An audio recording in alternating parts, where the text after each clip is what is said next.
What is up, y'all? It's your girl, Brand New, and honey, I am back in the building. This time, honey, I'm back with part 3 of Lies by Miss Monique Samuels, honey. And this time, she got a little bit of help from DJ Richie Sky, Monica from All About the Tea, Funky Dineva. We go ahead and keep the lie going, honey. Okay? Go ahead. And that was that. I mean, that whole email, I'll forward it to you. She was mad because I never said anything about a gift that she got me. It was like a bunch of just like petty acknowledgement type stuff. Did she help plan it? Did what? Did she help plan the birthday?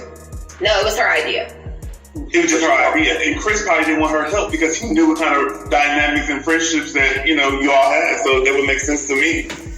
Chris basically was like, okay, I got it from here. We have a party planner. Person to do it. Yeah, we do it. When I was listening to your story, I wanted to point out a parallel between your person and the person that I've been dealing with. If people can't be associated with you positively, they will then associate with you negatively just to keep their name hitched to your wagon. Michelle Brown, honey, is who he's talking about. And I don't know, you guys. That woman has her own website. She got her own YouTube following, Patreon following. I don't see her wanting anything from him, but just to expose him, but she's already did that. At this point, you guys, honestly, I like Michelle. I like Funky Dineva as well. I don't really have a dog in the fight. Honestly, really. I wish both of them would shut the fuck up and let it go, but it's unfortunate. You know, the thing that perplexed me the most about Michelle Brown was... Oh, now his ass want to say her name.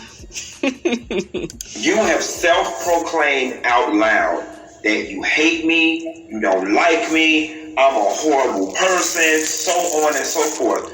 It would seem to me that if all of these things are true, that you would want nothing to do with me.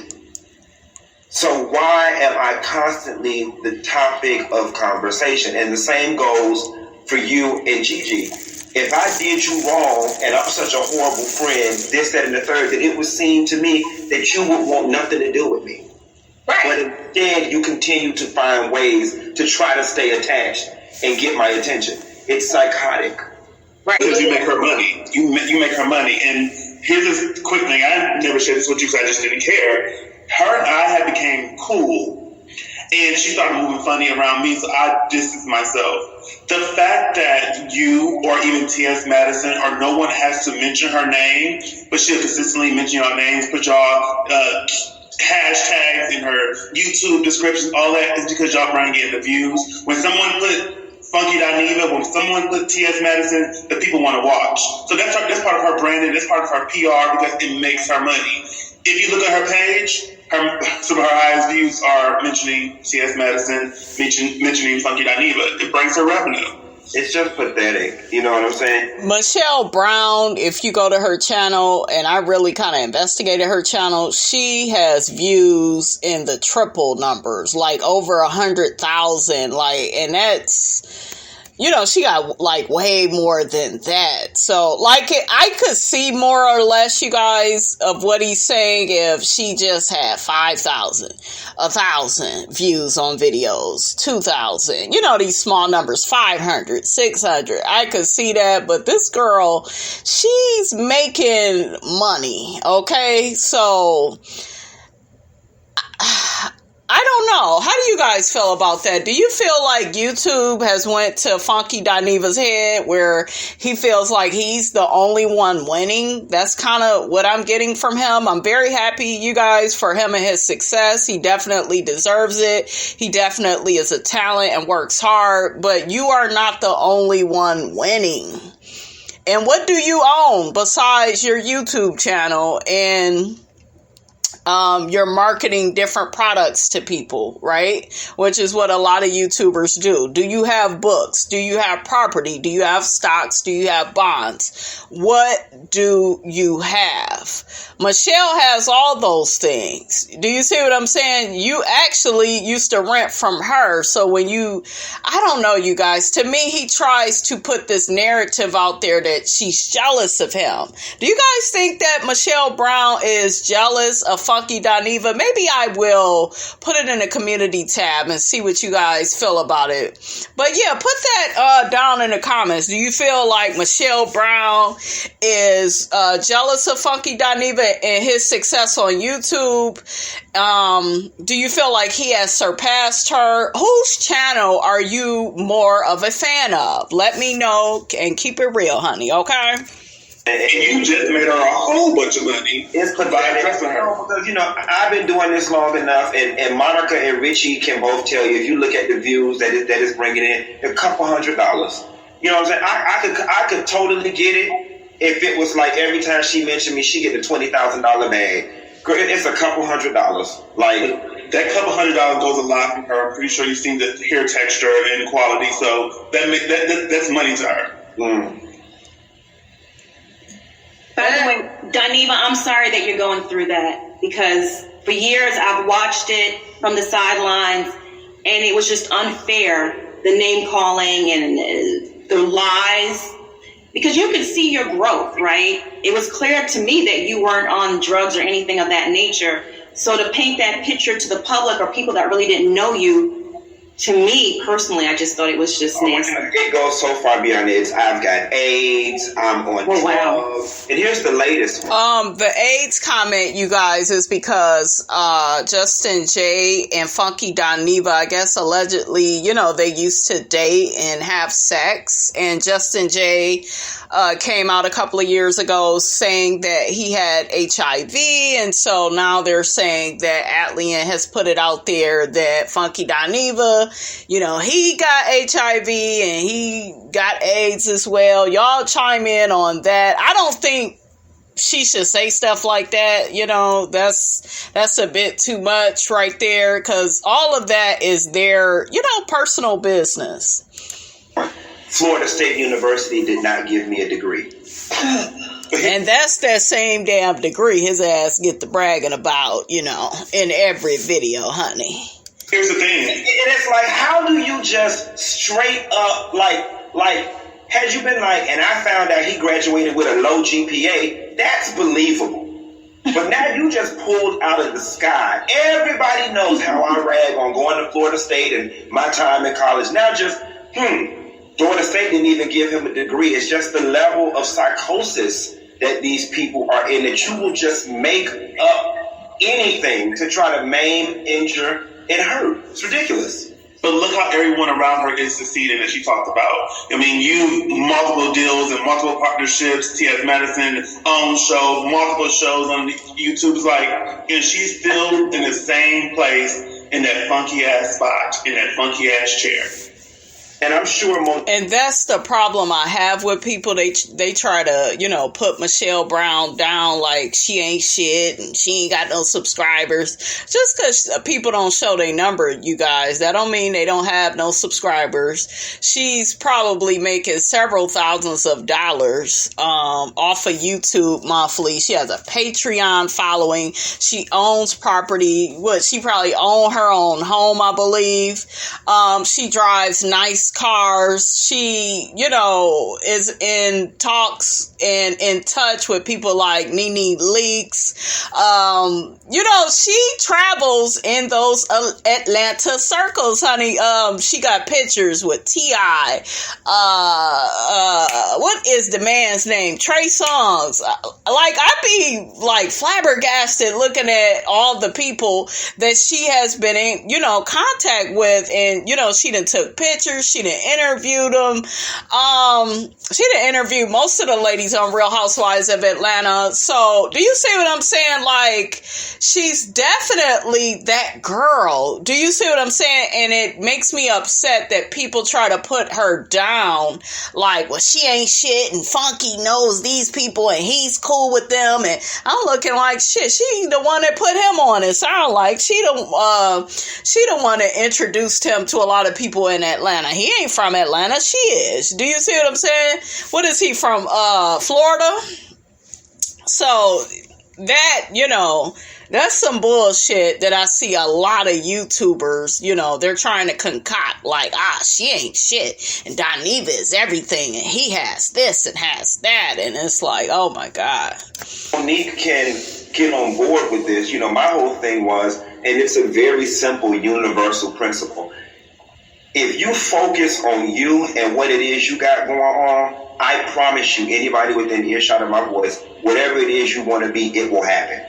But when you're taking time out of your day to be focusing on me and trying to conjure up potions and spells and voodoo on me, you're taking away time from you. This woman did a 3-hour live about me 3 days ago. 3 hours is a lot of damn time to devote to somebody that you do not like. Like, can you imagine? But you didn't been on these different platforms, Dineva, talking about her. You know, I could see you speaking out about this. If you ain't said nothing about her, this your first time speaking out. But like I said, in my other video, you been on Tasha K's show talking about her. You on Clubhouse talking about her. You have did videos on your own YouTube platform dragging her, saying she stank, she smell like fish. You are making the shit worse. Okay? And when the chickens come home to roost, baby, don't cry. We don't want to hear it. Okay? You are just making this situation bigger than what it needs to be. If what she's saying and doing on her platform is bothering you, go legal. Go legal, go legal. This is the same thing I would tell somebody if they was dealing with a toxic baby daddy, ex-boyfriend, crazy ex-girlfriend. You know, you want to go legal and stop talking to and about the person. Because what happens is you begin to fuel the fire and give them ammunition to keep pointing their gun at you and saying what they need to and want to say about you. Okay? Actually do all of my household chores, laundry, cook, make 2 YouTube videos, balance my checkbook, run to Walgreens and pick up my contracts, and drop the dogs off to the damn daycare in 3 hours. I can conquer the world in 3 hours. And same with old girl right knees.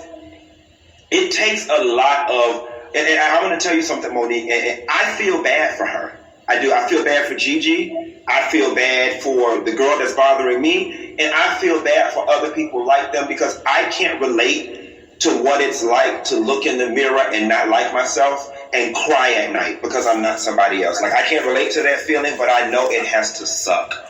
And it's weird. And I know that God has really worked on me because I still find it in my heart and in my mind room to have compassion for both of them. I really do, because I have an awesome life, and you have an awesome life. Well, how do you have compassion for her, and you, every other day, she smell like fish, she stank, and ask all these people, and child, you contradicting yourself. But moving along, honey, who am I? Who am I? And apparently, they're looking in the mirror saying, I have a not so awesome life. You know what I'm saying? And that has to hurt. That has to suck to be that person. And at the very end of the day, while it's annoying, I'd rather be me, the person saying, I love my life that's being attacked, than be them. Right. I did want to jump in really quick because just hearing everybody's viewpoints from their different situations, and I'm just speaking on me personally, years ago, I was a Gigi or whoever's messing with you, Funky. It takes a lot of energy to be mad and jealous about the bitch for years. That's why I had to get out of that mindset. But over time, I was just, if somebody got a new job, well, why can't I have that job? If they're hanging with this certain clique of people, well, why can't I be a part of that clique? And it tore me up inside. And that was just like my own personal insecurities. And it had nothing to do with the actual people I was hating on. It was just something deep down inside that I literally each day had to, zen in, teach myself, be happy for everybody. Because, I was the type of person who wanted to rush my own blessings. And I feel like that is why all my anger came out, my jealousy and things like that. And, even though I'm not where I want to be now, my blessings are slowly coming in because I learned to let the hate go, to be real supportive, because there's a lot of fake supportive people out there. That's right. I really like what he's saying, you guys. To be really genuine with the people around you and applaud everybody around you. It's hard to find a real circle of genuine people, to clap when you win and you clap when they win, and not, approving anything that anybody has done to anybody on here. I'm just speaking from the fact that, jealousy and hatred is a real thing. And it is something that people sometimes never grow out of. Yeah, that's true. And, thankfully I grew out of it because I lost plenty of friendships. I ruined a lot of relationships just by my own traits personally. And I just feel like over time, hopefully, they find God, they find the right therapist. On the inside right now, that acknowledgement that you just gave, my man, that's one of the biggest things I've ever seen somebody do. I'm literally like tearing up because I'm so proud of you. But just that was just really big. That was just dope what you really did. Thank you. I try to pride myself in being a good person. Like, that is, like, I want to be a good person, so. Now, y'all would think Monique would chime in and be like, you know what, I really feel bad for dragging Candace, and, I was wrong, and I was jealous that she was getting more cool with Giselle and Robin, and I was unable to do that, and, this would be the time that Miss Monique Samuels would do that little spiel, but no, that ain't what happens. I'm just saying. You can go through something, and it actually makes you grow in your family, in your friendships, in your just personal growth. And it's really helped me grow. And it's also matured me. I got to stop looking at people how I want to see them and look at them like, you show me who you are, I'm going to believe who you are. And that's kind of like what probably put me in a position that I ended up in even when I was on the show. And that's how Candace probably looks at your ass like, oh, I see that you're really not a friend, because you didn't behave, Monique, like a friend to Candace. There was just so many other ways that you could have handled that situation with Candace. I'm gonna go ahead, you guys, and end the video right there. You guys get down in the comments, let me know how you felt about this discussion Monique Samuels had with Funky Dineva, DJ Richie Sky, and Monica from All About the Tea, and Mr. Jerome Trammell and Jay Henson. Y'all let me know how y'all felt about it. Don't forget to like, comment, and subscribe. I am your girl, brand new, and I will check you guys out in the next video.